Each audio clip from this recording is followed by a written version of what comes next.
Hi, I'm John, and welcome to my garage.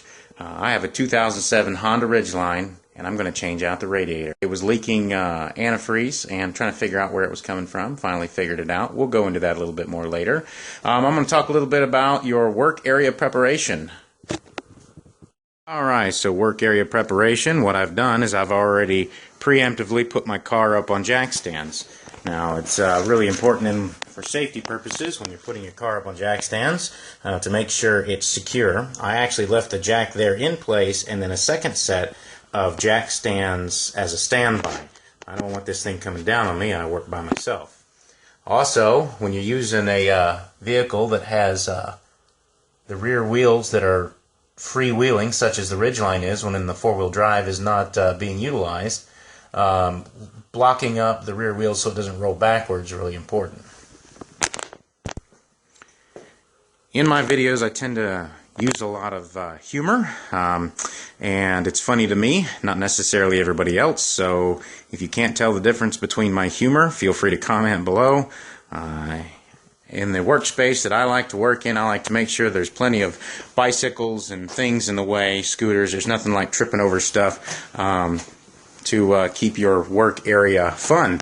Always keep a go-kart in the back of the truck so that way you know you can always go somewhere. As far as tools go, it's really important to make sure your tools are strewn all the way across everywhere in a disorganized fashion so that one might be able to trip over them and lose them and spend hours just hunting for them. That keeps the four-letter words just a-flowing. It's January, so I like to keep it warm in here, so occasionally we may hear this guy heat up. It is on a thermostat. On the subject of safety, you'll see that I am wearing proper eyewear so that I don't get stuff in my face. We are going to be working underneath the car, and there will be likely some rust and a number of other items that will likely fall on our face. I don't like to have antifreeze in my eyeballs, so I'm going to wear the safety goggles here. It is usually recommended that you unhook the negative power terminal on the battery while you're working around there in case you come across the starter or something there with an open positive end. So feel free to disconnect that, but remember it's also going to wipe out the code, the security code in your stereo, so you'll need to make sure you have that in order to get your stereo working back again. I, however, am not going to do that because I like to make sure that if for some reason I arc it and set the whole thing on fire, I am in my garage, so I can probably get the car wiped out and the house wiped out at the same time. Nothing like good insurance to get me to move to Florida. Now to begin, the diagnosis portion of this was difficult. I had been smelling antifreeze for a while and could not seem to figure out where all it was coming from. I don't know if we can see it or not, but we're going to look down here in this crack here between the, there we go, right in there. Look all the way down where the tank and the radiator actually meets. We've got a lot of antifreeze in there, and it kind of extends all the way back and forth on the inside of the shroud there. And it looks like it's been leaking for a while. It recently got a lot worse, and now I can see where it's coming from. So it's probable that the tank there has a crack in it, or it's separating from the actual radiator itself. So it's time to go ahead and change that out. When you're changing it out, feel free to go ahead and change out the lower radiator hoses. I went ahead and was able to acquire a lower radiator hose along with my radiator. I bought full concentrate antifreeze. I like to mix up my own and check it to make sure it's of the right concentration before dumping it in there. It's probably not necessary. You can just get diluted if you don't feel like doing all that. I'm going to point out a couple of items here. There's a number of these clips all over the place. We're going to make sure we break probably 90% of those as they're extremely brittle at this point in their life, and we'll have to come up with some sort of substitute. So the top ones here, I'm going to wind up putting all the best ones back and on the top, and then on the bottom ones, because there's a shroud underneath that we're going to have to cover up as well. I'm not going to bother showing you the bottom shroud there. If you can't figure that out, you probably should take it somewhere and have it worked on. Alright, so maybe I will show you underneath here. So there's a cover underneath here. You're going to wind up taking all these things out. I've actually already taken these pieces out already. And then there's also a number of 10mm bolts that are going to have to wind up coming off here. All along the front edge here. I think there's 2 or 3 of them. Pull those out and the whole thing should come, down in your face where you want it. Alright, I just want to point out that I've got a number of lights all over the place, and my garage is well lit. Lots of lens flares, kind of like Star Trek. Nothing like lens flares to make your day. Good lighting is important. Know what you're grabbing a hold of. Know what you're taking apart. If you can't see it, you shouldn't be touching it. Well, that's not true either. If you can't see it, it's probably a GM vehicle. Alright, so I've got the bottom cover off, and we're going to take a look at that a little closer here in a minute, but I wanted to point out a system that I use to make sure that I don't lose parts and pieces. I get these little baggies, Ziploc baggies, and apparently I grab the most expensive ones, and I take all my parts and pieces and components of each major component, and I bag them up and tag them and stuff like that so that I know exactly what they are, how many I should have, and where they go. Alright, so we got the bottom shroud off here. Got that off. That's wonderful, exquisite. You can see that there's actually some antifreeze all over on that side over there, so it's been leaking pretty good here. Alright, I want to point out one thing here. This is the very front of the vehicle. This is where the bumper attachment fits into. You'll see that there's a place for a 10mm bolt there and a 10mm bolt there. Well, right here in this little dimple here, right behind that, is a place where a one of those stupid little clips is. Working on your own vehicle, you get the distinct privilege of being able to utter the words, "What in the world was that engineer thinking when he put that there?" Well, in this case, he put it there, and then someone probably designed the bumper to go over top of it, and the bumper cover is probably the last thing that goes on, so, you know, they never have to work on it again. So you'll have to kind of pry back there. It took me a few minutes to find that. At this point, I'm going to go ahead and start taking things off the top here. We're going to get all those clips off. I've had this cover off before, so no big deal. Alright, I got the top clips off here. As you pull those off, there's a 10mm bolt that goes in there. I lost it last time I took it out, so we'll get that out of here. And then now we are ready to take this piece off here.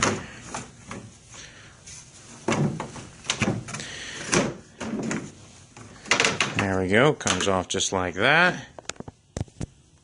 Alright, I'm going to point out the fact that I am draining the antifreeze already.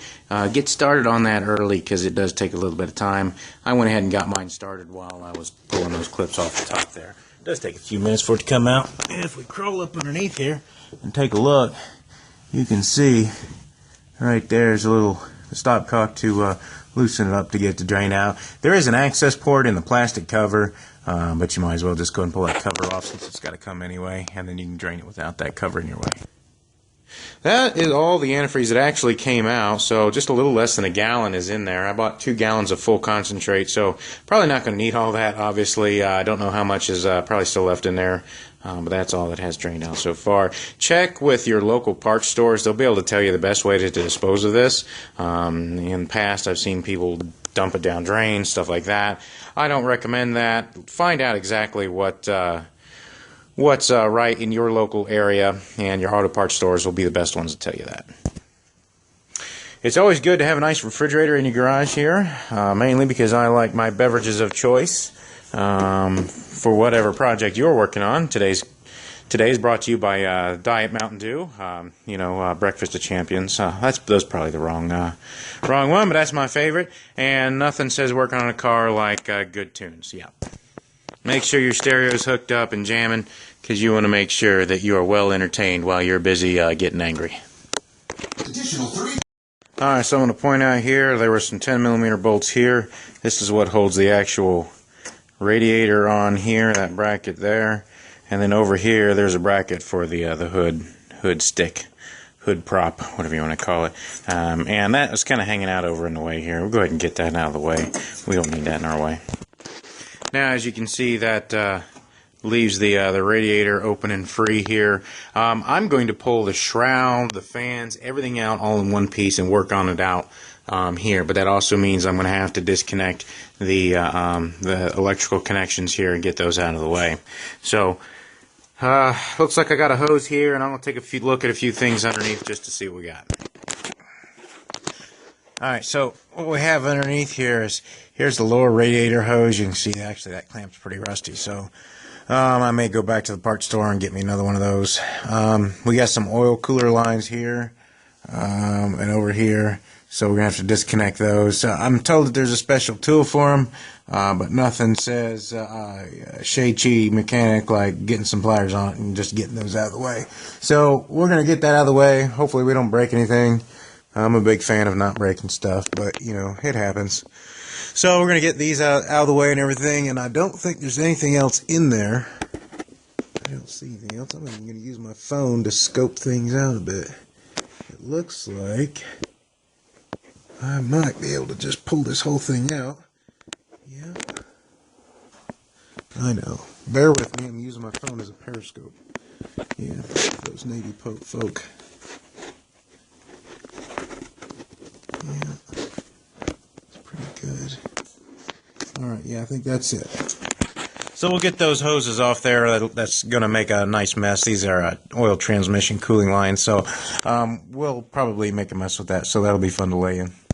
Alright, so what I've done here is I've gotten loose some of these connections in here for the electrical cables and whatnot. I suppose you could pull the whole thing out independently of the fans. I just think it'll be easier to take the fans out based on where all the bolts are and everything at the bottom. And there's a number of these clips here. As normal, we find it imperative that we break a few of those on the way out. So I think I've got enough in there to re-secure it. If not, now zip ties will be my new friend. We'll see what we can do. We'll come up with something. In any case, that gets it pretty much free here. It's almost ready to come out.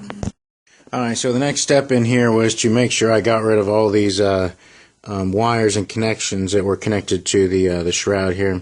There's a air conditioning compressor wire there that they brace against that right there. There's 2 points where it attaches, so you just got to get those off there. And there's a few other places around that you just got to look and make sure you get all those attachment points that are on that shroud off. I got the oil return lines off. Now it just so happens I happen to be lucky enough to have corks. So if you look here, as I pulled that off, I plugged it with a cork, and that actually did really well. A lag bolt that's long enough will work there. There it is right there. Just anything to plug it up, keep all the oil from draining out. Makes kind of a mess. I did kind of find out as I pulled the other cable off that was connected to the bottom, this came with it. So we're going to find out whether or not that this was supposed to come off or not. My guess is it should not have come off that easy. So we'll see what we get when we get there. Okay, so as I said before, I got those oil cooler lines off. I got that off. Once you got the top of it free, you can actually work the radiator around a little bit, kind of get it in position where you need it. I did find that the statement of, oh, I'll just pull it all out as a single unit and then I'll dismantle it once I get it out was a bad idea. Because once you take off the top pieces, those top 2 bolts there, on the very top of the radiator, it's just got these little tabs and slot down in there. So as long as you got the electrical connections out, that piece comes out pretty good. That's the driver's side fan. Now the passenger side fan here is a little different story. It's a metal configuration here, and it's got a 10mm bolt that was a little rusty, but it was in such an angle that you couldn't get to it because it's over top of this lip here. So I actually raised the whole thing up and propped it up with a screwdriver here so that it puts the bolt in the proper location for me. So I'm going to go ahead and take those off right there.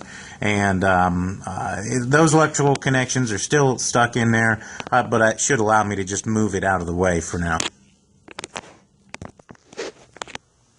Alright, so once I got those out of there, this other shroud came loose over here, and you can see I've still got that oil cooler line. It's kind of still down there. It's disconnected over at the other end, so I should be able to pull it all the way out without too much interference, I don't believe. Yeah, I should be able to make something there work.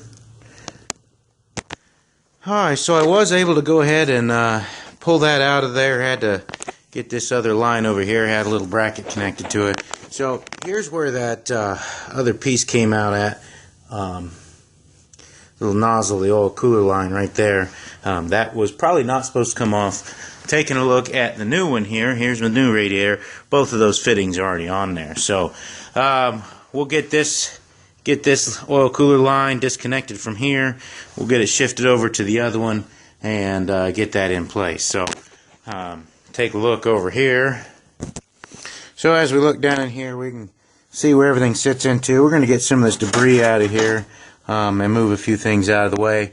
While we're in here, we're going to replace the lower hose. No sense in putting old hoses back.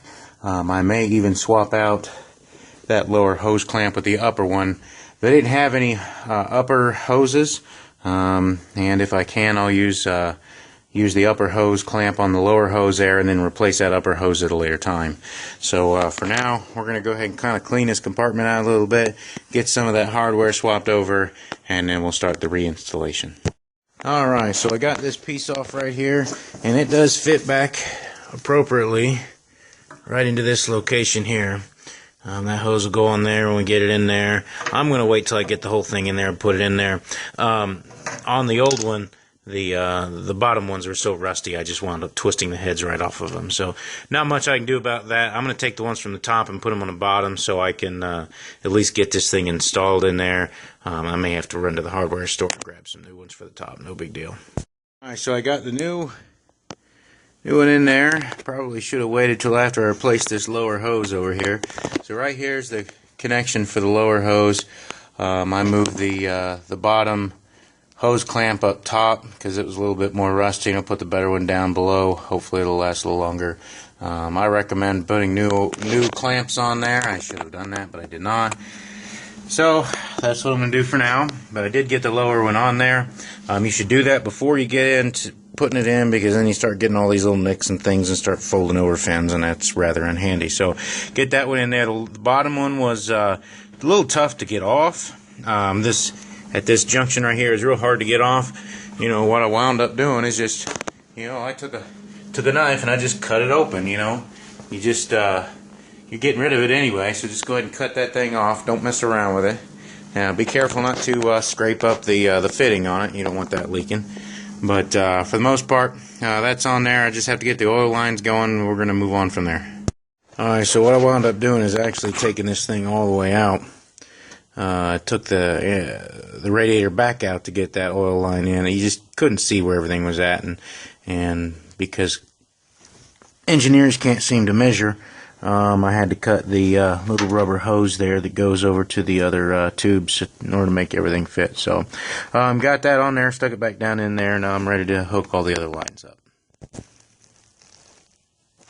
Alright, so I got this bottom shroud fan back on there, and again I used a couple of the top bolts in the bottom, so I've only got one bolt on the top here, and I'll have to get another one for this one later. Your new radiator is probably not going to come with a new cap, so make sure you get keep your old cap and put that on there. For manageability, I went ahead and reinstalled these just kind of finger tight here to kind of hold the new radiator in place while I'm hooking up the rest of the line. So I'm going to get the rest of these lines hooked up, and then we should be able to get the other fan shroud in there.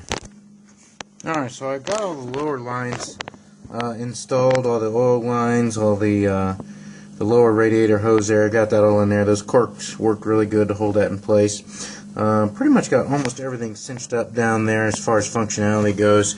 I went through and just double checked all my connections, make sure I put my connection over here on this end, and I think it is ready. Time to go ahead and put the lower radiator, or the driver's side shroud on here.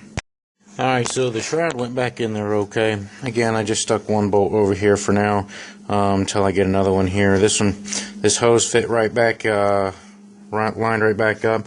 Now the bottom of this shroud doesn't have bolts on it. It just has little tabs that slide down into the bottom of it. So if I failed to mention that earlier, there's no bolts on the bottom of this shroud. However, there is on this one. So just keep that in mind.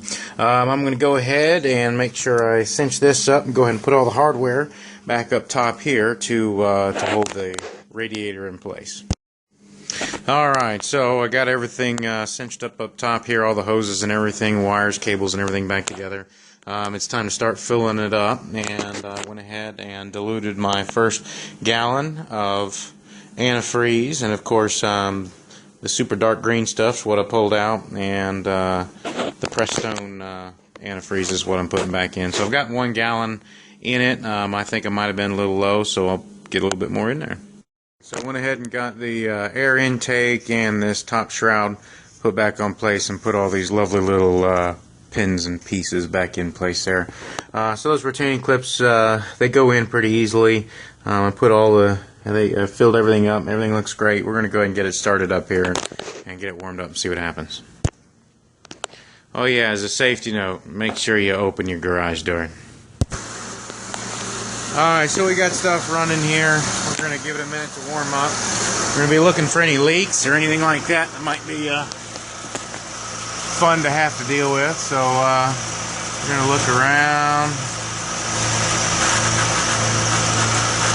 It doesn't take long for it to open up.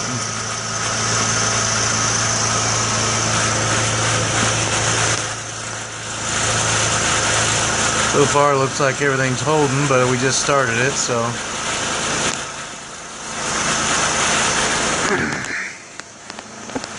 You probably get some smell of antifreeze for a little bit until all the spillage in little places get dried up and blown away. Feel free to wash things down if you want. Just be careful where you spray the water. Alright, so both of those fans kicked on over there, so we're going to make sure that both fans kick on. These two just did a moment ago, so that means we got the motors plugged in properly. This is a downward flowing radiator, so that means, yeah, there the fans go again, good. So that means that this will kick on before, or this hose up here will heat up and get warmer before the bottom hose will, and that'll tell us that the thermostat in the housing over there opened up. And it hasn't warmed up yet. The Ridgeline and the 3.5 liter V6 in the Hondas, they don't take very long to warm up, so it shouldn't be just a minute. Alright, so I do have heat coming out of the heater vents, so I know that it's getting warm already. So we're going to let it build up pressure, and it's going to get up to operating temperature. It's almost there anyway. Okay, so we crawled back underneath looking for any leaks. This right here would be the most likely location of a leak, although I don't see anything happening to the contrary of being perfect and awesome. Of course, you know, I'm the one that did it, so it should be perfect and awesome. Again, looking good. We'll recap here in just a minute. I want to recap some of the things that went well on this. And some stuff that I learned here. One, don't bother putting the radiator in until you have everything attached to it that you need to. Prevent you from having to pull it back out and from having to beat up the front end. You want to try and keep them fins from getting all beat up, so do that. And the box that it comes in right there, that would have been great to lay on the floor instead of that blanket. It would have been nice to insulate me from there, so that's a good one. Watch out for rusted bolts. They're going to be problematic no matter what you do. If you tear some off, just be ready to go get some new ones. That's no big deal, but it does happen on older cars. This one's seen a lot of salt, so it's probably got, you know, a number of them to get through. Alright, well that's the end of that. Looks like it's going to work out okay. I'm going to put the bottom shroud back on, but I'm not going to do that until after I fix a fog lamp lens that is broken. I'll have to make a new lens to go into it because I don't feel like buying a new one. I'm cheap like that, so I'll make one to go in there. Everything looks good. Thanks for watching. Hopefully this helps you out a little bit. I've gone through a lot of maintenance things over the years with this vehicle. I put about 50,000 miles a year on it, so I tend to encounter a number. It doesn't matter what vehicle. I'm not talking bad about this vehicle. I love this car. It's a great truck. I'm hard on cars, so we'll talk at you later. If you like it, you can subscribe, but I put out probably one video a decade, so good luck.